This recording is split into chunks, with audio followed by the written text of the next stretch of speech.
So far we've focused on how to find academic articles. I've shown you how to use Google Scholar, the A to Z list of research databases, the Clark Memorial Library's Discovery Service, all to find academic articles, stuff that's written by other academics, so experts in their field who are writing about a range of different issues. Today I want to talk about something a little bit different. I want to talk to you about data. The library also has a number of links to government websites that have data that is publicly available to everyone. You could also find a number of these different agencies using Google, the Census, Bureau of Labor Statistics, some of those different kinds of governmental organizations. The library also has a couple of different data aggregators that you might be able to take a look at, and there might be interesting information there as well. So let's take a look at some of these different forms of data that are available to you through the library. From the Clark Memorial Library website, you go to Reference Collections, and then Almanacs, and Statistics Resources. And here you have the list of different databases that we have that relate specific to statistics and different almanacs that you can use. So I'm going to tell you about 2 or 3 of them. I'm going to start first with the census, CenStats, the U.S. Census Bureau. Tons of really excellent information. The census is done every 10 years. It's called for in the Constitution. And every 10 years, there are folks that go around and they ask how many people live here. It's not to be nosy. It's to make sure that we know how many people are in the country, because a lot of the Constitution is built upon how many people live here, therefore how many representatives do folks have. And we also get useful data so that we can make good decisions about different policies. So let me show you a few of the different things that you can use here. So you can explore data, you can kind of get into different data tools and things like that. I like to use the Access Local data, so we'll start there. And here's data about the U.S. as a whole. Our entire population, breakdown by age and gender, by race and ethnicity. Some data about housing. If you want to know how much the median value of a house is, roughly $200,000. If you want to know a little bit more about living arrangements, computer internet use, education, tons of useful stuff. Again, but this is all about the United States as a whole. Let's say we want to learn something about a specific community. So, Old Portsmouth. So, Portsmouth City, Ohio, total population, right around 20,000. Comparison with the 2010 census, very close. Lost a few folks, but still pretty close. And we have these different comparisons, and this is a comparison with the national numbers.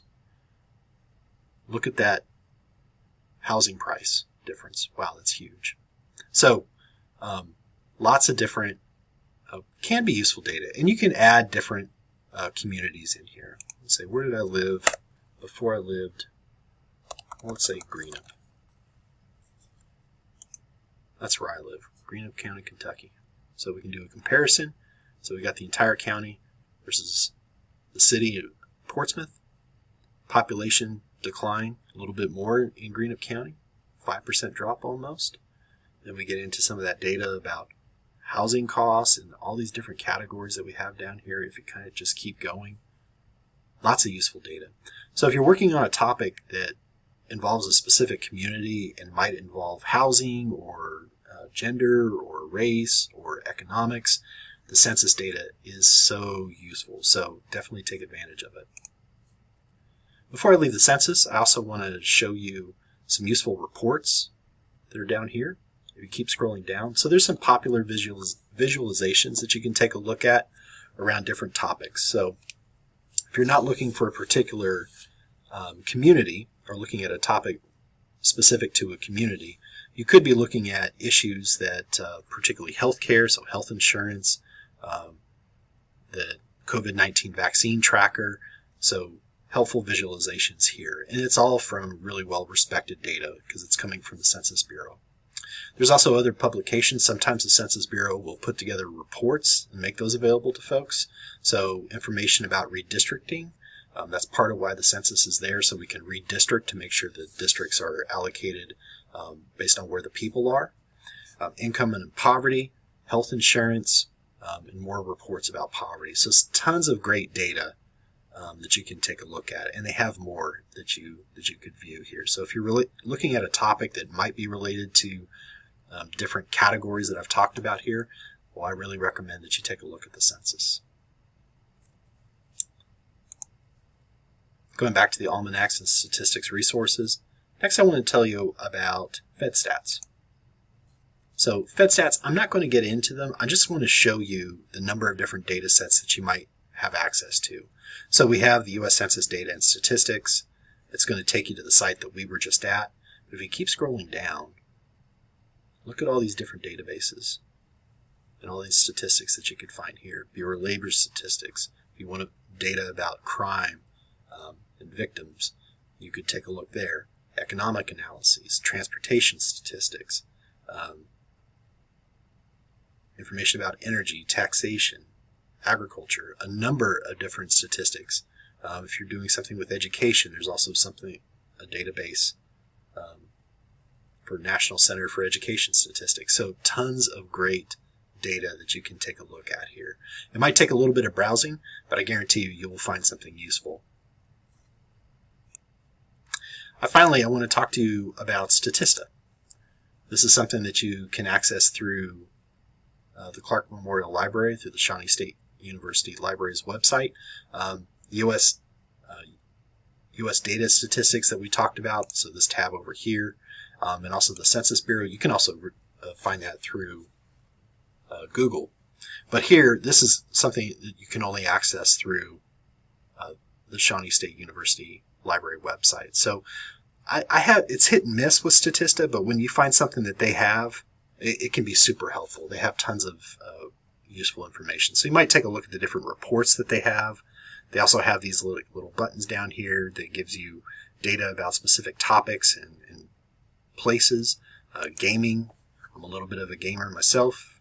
Enjoy playing on the weekends, so I'd come over to gamer demographics, so I want to learn about who's playing. If I wanted to find information about how much time people spend playing video games, they have different categories of reports there. So let's take a look at that. Daily time spent per capita with a game console in the U.S. from first quarter 18 to first quarter 2020. Time in minutes per capita. So that's the whole country. So kind of standard. Nothing really kind of surprising there. Consumer spending on video game content 2010 to 2020. Look at that. That's huge. What a jump.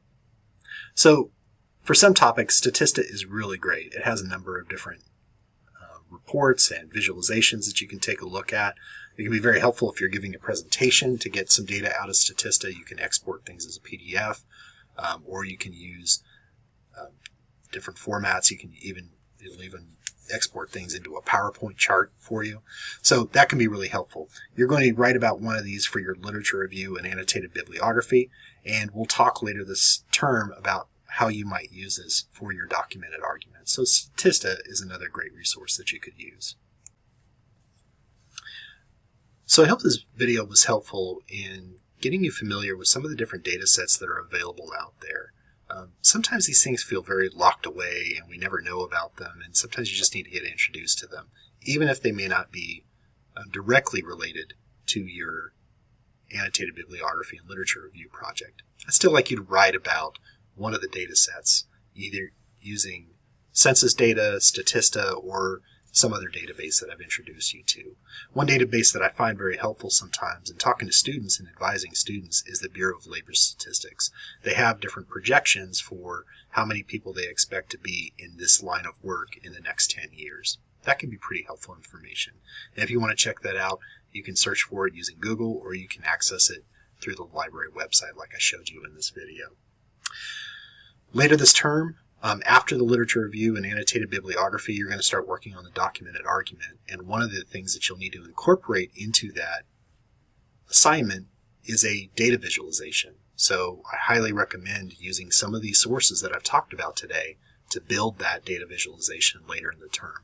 We'll talk about that in a few weeks. There's no rush on that at this point, but you definitely want to be thinking about the kind of data that you might be able to use when we get to that. And I think that these sources that I introduced you to today could be a great help there in putting together your data visualization.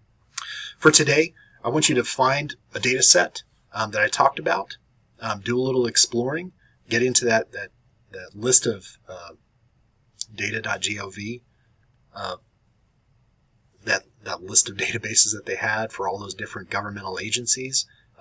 Maybe use one of those, maybe use Statista, maybe use the Census Bureau data, but you get in there and you find some data that might be related to your annotated bibliography and literature review assignment. It might take a little bit of creativity, but find one and write an annotated bibliography entry about the data that you found. I'd also like you to write a few sentences about the different search terms you use, the filters that you use, what was kind of frustrating, or what you liked about the data that you were able to find. I think that's going to help your instructor kind of direct you and help you to make that data useful for your literature review and annotated bibliography.